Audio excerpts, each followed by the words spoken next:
Next, we want to talk about combining functions. This is the shifting, scaling, and reflecting of functions. I've written out here all the different transformations you can do to the graph of y equals f of x. You can find these also in the textbook. I've just organized them a little bit differently, but basically the same idea.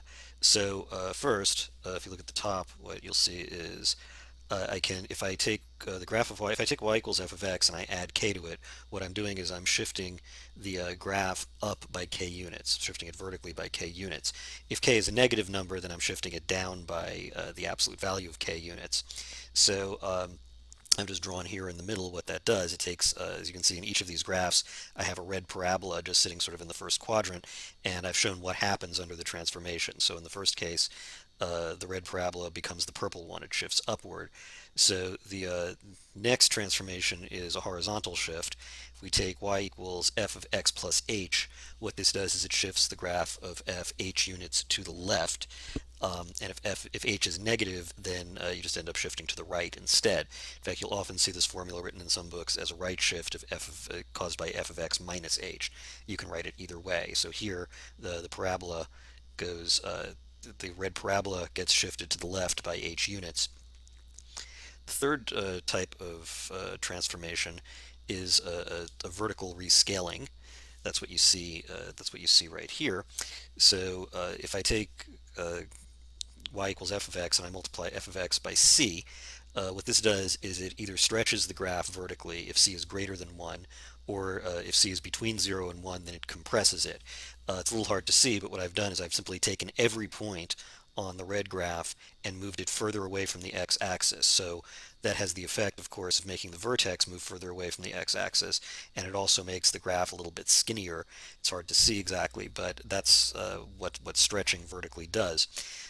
In the horizontal direction, we have the analog of that, where if I take y equals f of c times x, if c is greater than 1, this is actually going to compress the graph horizontally. So as we see, this graph, the red graph, becomes compressed in the sense that it becomes skinnier, but also keep in mind that compression takes every point on the graph and just moves it closer to the y-axis. So although it looks like I've shifted the red parabola a little bit to the left in order to get the purple one, I haven't really shifted it. What I've done is by compression, I've simply moved every point, including that vertex, closer to the y-axis. That's what compression does.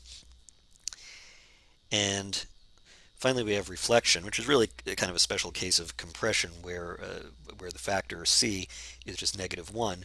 If I take y equals negative f of x, then I get reflection of the graph over the x-axis.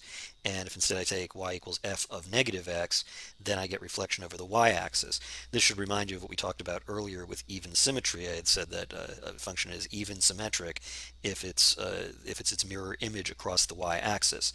So if I have a given function and I calculate f of negative x, then what I in fact get is reflection of f over the y-axis. So let's just do some examples. Let's write the equation. We were given a function f of x equals the square root of x, and let's find formulas to compress f horizontally by a factor of 2, followed by a vertical shift of negative 2 units, and then we'll do a different problem after that. So we have to compress f horizontally by a factor of 2. That's going to give us, we want to write is f of 2x, and then we want to vertically shift by negative 2 units, which means we want to take the result of that and subtract 2.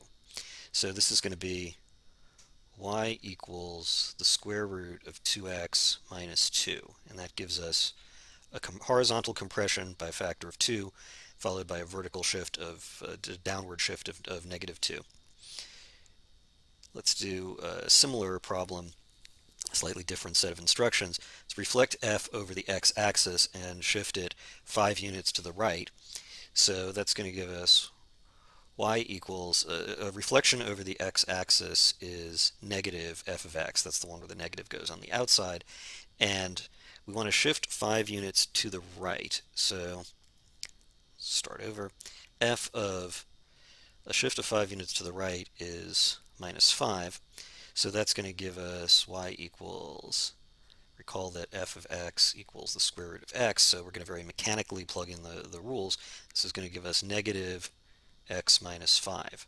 So uh, you can sort of play games with these rules and apply the transformations in the chart that I gave you above.